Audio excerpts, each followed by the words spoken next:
নমস্কার বন্ধুরা, আমাদের চ্যানেলে আপনাদেরকে স্বাগত জানাই। যারা চ্যানেলটিকে প্রথমবার দেখছেন তারা অবশ্যই চ্যানেলটি সাবস্ক্রাইব করে নেবেন এবং বেল আইকনটি দাবিয়ে দেবেন যাতে চ্যানেলে দেওয়া সকল ভিডিওর প্রথম নোটিফিকেশন আপনাদের কাছে পৌঁছে যায়। তো প্রতিযোগিতামূলক পরীক্ষায় আলাদা করে কোনো প্রার্থীকে বিশেষ সুবিধা দেওয়া বা সহানুভূতি দেখানো যায় না। সোমবার এসএসসি সংক্রান্ত একটি মামলায় এমনটাই জানিয়ে দিল কলকাতা হাইকোর্টের বিচারপতি রবিকিষণ কাপুর এবং বিচারপতি অজয় কুমার গুপ্তার ডিভিশন বেঞ্চ। এসএসসির চলতি ইন্টারভিউ প্রক্রিয়ার দিন অসুস্থ হয়ে পড়ে এবং যে কারণের জন্য হাজির থাকতে পারে না এক প্রার্থী। তো তিনি কোর্টে কেস করেছিলেন। সিঙ্গেল বেঞ্চ রায় দিয়েছিল যে এসএসসি তাকে আবার ইন্টারভিউ দেওয়ার চান্স দেবে।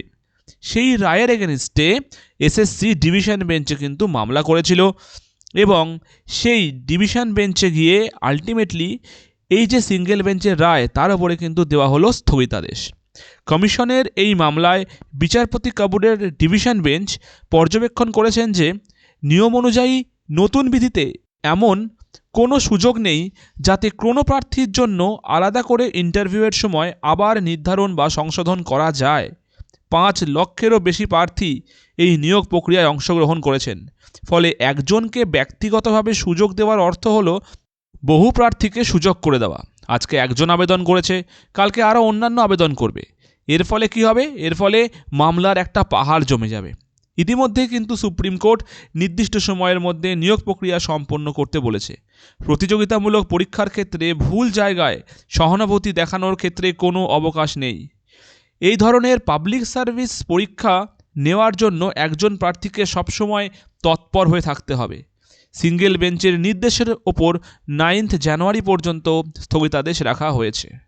এখন ফ্রেশার্স যারা ক্যান্ডিডেট আছেন তাদের মনে প্রশ্ন একটাই, যে পরীক্ষায় যখন কাউকে বিশেষ সুবিধা দেওয়া ঠিক নয়, যেটা ডিভিশন বেঞ্চের নিজস্ব রায়, তাহলে কি এই 10 নম্বর এক্সপিরিয়েন্স পয়েন্টটা একটি স্পেশাল সুযোগ হয়ে গেল না কিছু ক্যান্ডিডেটের জন্য? তাহলে এই রায় কোথায় তার উপরে বর্তালো। তো এবার দেখার এই 10 নাম্বারটি থাকে না এটি ক্যান্সেল হয়ে যায়। জানুয়ারি মাসেই প্রথম উইকেই আছে আমাদের অমৃতা সিনহা ম্যামের কাছে এই এসএসসি 10 মার্কসের যে কেস তার শুনানি। দেখা যাক ম্যাম এবার কী ডিসিশন নেয়। তো আজকে খবরটি এই পর্যন্তই। ধন্যবাদ।